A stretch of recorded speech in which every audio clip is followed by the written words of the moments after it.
NRC বিতর্ক, আর এই NRC বিতর্কের মাঝেই সিএএ তে শান বনগার যিনি বিজেপি সাংসদ শান্তনু ঠাকুর, তিনি বাংলাদেশের শরণার্থীদের সিএএ বার্তা দিলেন আর পাল্টা বিভ্রান্ত করার চেষ্টা বলে পাল্টা তোপ দেখেছেন কুণাল ঘোষ। সিএএ অ্যাপ্লিকেশন করতে হবে, যারা বাংলাদেশ থেকে এসেছেন তারা সিএএ অ্যাপ্লিকেশন করুন। এই যে ধরপাকড় চলছে, এই ধরপাকড় যারা শরণার্থী তাদেরকে তাড়ানোর জন্য নয়, যে কোনো সরকারি কাজ যদি আপনার কাছে থাকে সেটা নিয়ে জমা দিতে আপনার অসুবিধা হয়। আমরা জোর করে ঢুকি নেই, কারণ আমরা হিন্দুর মধ্যে পড়ি, আমরা সনাতনের মধ্যে পড়ি, আর ভারত সরকার হিন্দু, বৌদ্ধ, খ্রিস্টান, জৈন, পার্সি, শিখ এই সম্প্রদায়ের মানুষদের সিটিজেনশিপ দেওয়ার আইন এনেছে। যেহেতু গন্ডগোল হচ্ছে এনআরসি নিয়ে, আসাম এবং বাঙালিকে নিয়ে বিজেপির এই ভয়ঙ্কর মানসিকতা, বাংলা বললেই বিদেশি, সেই জন্য নজর ঘোরাতে এই বিভ্রান্তির নাটক করছেন বিজেপির কোনো নেতা। যেহেতু গোটা বাংলা ক্ষিপ্ত, বাঙালিরা ক্ষিপ্ত, তার থেকে নজর ঘোরাতে আবার এই গুলিয়ে দেওয়ার রাজনীতি করতে নেমেছেন। আমার বাংলায় এবার বীরভূমের সাঁইথিয়ার দিকে নজর রাখতে হবে। সাঁইথিয়ার তৃণমূল নেতা খুন, বাড়ি থেকে ডেকে নিয়ে গিয়ে গুলি করে খুন করা হয়েছে তৃণমূল নেতাকে। এই ঘটনায় ইতিমধ্যেই 2 মহিলা সহ মোট 3 জনকে গ্রেফতার করেছে পুলিশ। আর আপনাদের জানিয়ে রাখি, লাভপুরের সিনিধিপুরের অঞ্চল সভাপতিকে খুন করা হয়েছে। নিহত সাঁইথিয়া পঞ্চায়েত সমিতির কৃষি কর্মাধ্যক্ষ।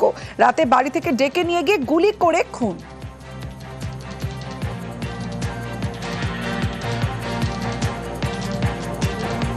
রাত 2টোর সময় কেউ ফোন করেছিল, যা এসেছিল তার আগুলিতে বুঝতে পারে যে আমাকে মারবে, পেছন দিক থেকে গুলি করে দিয়েছিল, কপাল থেকে ফুটো বেরিয়েছে, ওইখানেই মারা গেছে। ওই আমাদের ওই মাথার পালপুকুর ধারে।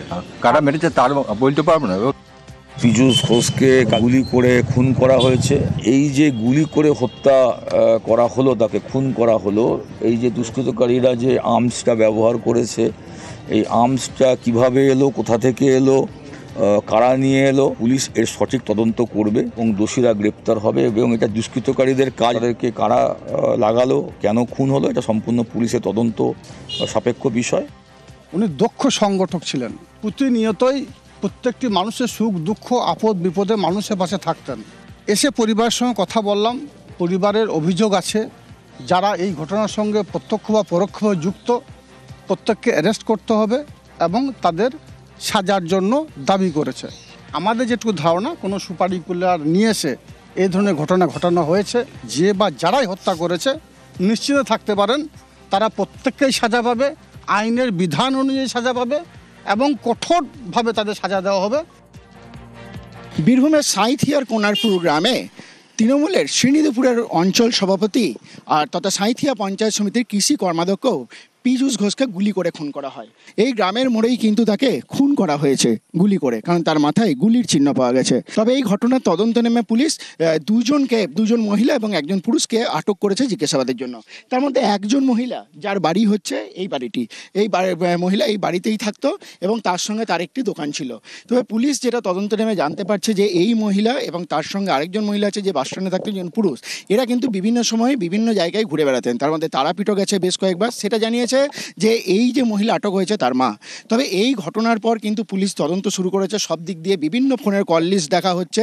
তারই মাঝে কিন্তু মৃত তৃণমূল নেতার স্ত্রী জানিয়েছেন যে এই নেতাকে কিন্তু 1 বছর আগে থেকে হুমকি দেওয়া হতো। বীরভূম জেলা পরিষদের সভাধিপতি কাজল শেখ তারা এসে পরিবারের সঙ্গে কথা বলেন, পরিবারের পাশে থাকার তারা কিন্তু বার্তা দিয়েছেন। রাজনৈতিক দিক যেমন খতিয়ে দেখা হচ্ছে, স্থানীয় কোনো দিক আছে কিনা বা মহিলাগত কোনো দিক আছে কিনা, সবটাই কিন্তু খতিয়ে দেখছে বীরভূম জেলা পুলিশ। সুপ্রতিম দাস, নিউজ 18 বাংলা, সাঁইথিয়া। আগেও পীযূষকে খুনের হুমকি। গত ভোটের আগে তৃণমূল নেতা পীযূষ ঘোষকে হুমকি, চিরকুট পাঠিয়ে খুনের হুমকির অভিযোগ নিহতের ছেলের। হুমকি দিয়ে গেছিল ঘরে কাগজে লিখে যে আপনি যদি বাইরে যান আপনাকে মেরে দিবেন, আপনি ঘরেই থাকুন। এই তো আর বারে ভোটের সময়, হ্যাঁ দাও বেরোতো, বাবা ভয় করতো না কাউকে। হুমকি তো দিতই, এবারে হুমকি আমাদের মানে দিয়েছে, আবার ওকেও দিয়েছে, ওইগুলো তো আমাকে বলতো না, কারা দিত সে কি করে জানবে, তাহলে তো হয়েই গেল। আমি ওর শাস্তি চাই, যে ফাঁসি চাই, আমার স্বামীকে কেন এমনিভাবে মারলো? আমার স্বামী তো কারো ক্ষতি করে না।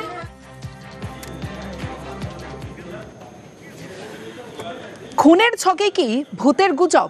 কেন এই কথাটা বলছি? কারণ পরিকল্পনা করেই খুন করা হয়েছিল তৃণমূল নেতাকে, আর সে কারণেই বেশ কয়েকদিন ধরে ওই এলাকায় ভূতের একটা গুজব তোলা হচ্ছিল। কারণ আতঙ্ক তৈরি করা হচ্ছিল সপ্তাহখানেক ধরে, এলাকায় ভূতের আতঙ্ক, ভূতের গুজব ছড়িয়ে এলাকা ফাঁকা করার ছক। ভূতের ভয়ে সন্ধ্যের পর এলাকা ফাঁকা হতেই হত্যা। লোকজন যায় তখন ওই লোকটা একটা মানুষই বলে ওখানে বলে শুয়ে পড়ে, ওই বেদিটার উপরে শুয়ে পড়ে। মানুষ যখন দেখেন ভূতের মতন ওরকম উঠে দাঁড়ায়, মানে ভূতের মতন ভাব কায়দা করে। হ্যাঁ, ভয় দেখাতো ভূতের মতন। সাদা একটা কাপড় ঢাকা দিয়ে মানে ভূতের মতন, ভূত যেরকম ভাব করে ওরকম করতো। কেউ একটা ভূতের ভয় এখন তৈরি করতো, মানে এদের লোকজন যাওয়া হাঁকো করবে না, তাহলে ভয় পাবে ওইটাই। এখানে ভূত ভূত ভূত ভূত করে কিছুদিন আগে এই সব গায়ের লোক বলছে ভূত আছে ভূত আছে, এখানে আগুনতলা ওদিকে ভয় দেখায়। আমি কিছু দিন নিয়ে চলে যাই আমার বাড়িতে, ওখানে থাকে। আবার কিছুদিন এখানে থাকে। একটা চপের দোকান খুলেছে, খাই চপের দোকান করে, দুটো ছেলে মেয়ে নিয়ে। স্বামী মারা গেছে। তৃণমূল নেতা খুনে নজরে প্রতিবেশী মহিলা আটক। মহিলার বারবার বয়ান বদলে সন্দেহ। তৃণমূল নেতা খুনে পাকড়াও প্রতিবেশী মহিলা। প্রথমে কিছু জানেন না, কিছু দেখেননি বলে দাবি। একজনকে দেখেছেন বলে পরে বয়ান মহিলার। জিজ্ঞাসাবাদে বয়ান বলে দাবি পুলিশের। কিছু দেখেছিলেন আপনি? হ্যাঁ, কি ফিজিক্সের সঙ্গে আপনার পরিচয় ছিল? হ্যাঁ, কে হয় আপনার? আপনার বাড়ির সামনেই তো হয়েছে ঘটনাটা। আপনার বাড়ির সামনেই তো হয়েছে। কারো মারলো, কিছু দেখেছিলেন? কিছু ঘটনার সময় দেখেননি? কি হয়েছিল, কি শুনলেন আপনি? আপনি কি শুনলেন? আপনি দিদি কি শুনলেন আপনি? এবার ভাঙড়ের আপডেট দেবো আপনাদের, কারণ ভাঙড়ে তৃণমূল নেতা খুনে এবার গ্রেফতার করা হয়েছে দলেরই এক নেতাকে। রাজ্জাক খানকে খুন করা হয়েছিল বৃহস্পতিবার রাতে, আর সেই ঘটনায় এবার দলেরই এক নেতাকে গ্রেফতার করলো পুলিশ। অর্থাৎ নেতা খুনে গ্রেফতার দলেরই নেতা। রাজ্জাক খান খুনে গ্রেফতার মাস্টারমাইন্ড তৃণমূল নেতা মোফাজ্জেল মোল্লা। তৃণমূল বুথ সভাপতি মোফাজ্জেল ভাঙড় বিধানসভা তৃণমূল কমিটির সদস্য। উত্তর কাশীপুর এলাকা থেকেই গ্রেফতার রাজ্জাক খুনে মূল চক্রী মোফাজ্জলি। এলাকা দখল নিয়ে বিবাদে খুন দাবি পুলিশের।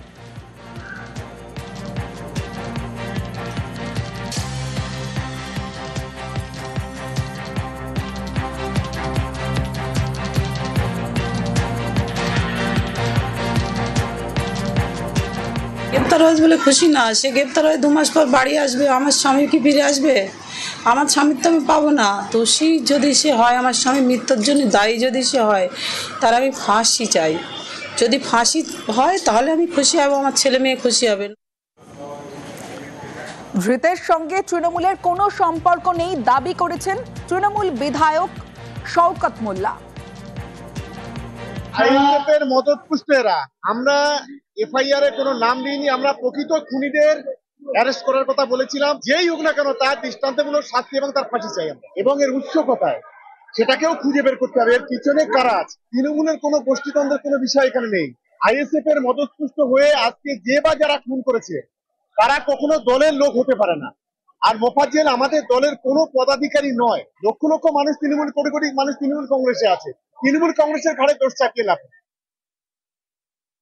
আগামী দিনে দেখতে পাবেন যদি সঠিক তদন্ত হয়, রাইট সাইডে কেউ আছে, হয়তো লেফট সাইডে হয়তো কেউ আছে, ফ্রন্ট সাইডেও কেউ আছে, ব্যাক সাইডে হয়তো আরও কিছু পাওয়া যাবে যারা এই খুনের সাথে যুক্ত। এটা সম্পূর্ণরূপে জলদাবাড়িয়া অঞ্চল নেতৃত্ব হিসেবে তৃণমূল কংগ্রেসের ছিল, কিছু কন্ট্রোলের ছিল যে আমি এটা কন্ট্রোল করব। ও বলছে তুই 2 দিনকারের নেতা, তুই কন্ট্রোল করবি, তোকে হাত ধরে আমি নিয়ে এলাম। এইরকম একটা হতে হতেই এই জায়গাটা পৌঁছেছে। এটা গোষ্ঠীদ্বন্দ্বের শিকার হয়েছে। রেজ্জাক খান যে আছে তাকে তার দলের লোকেরাই খুন করেছে। ঈর্ষার কারণ হতে পারে বা অন্য কোনো লেনদেন বা অর্থনৈতিক কারণ থাকতে পারে। আমি চাইবো রেজ্জাক খান পরিবার বিচার পাক।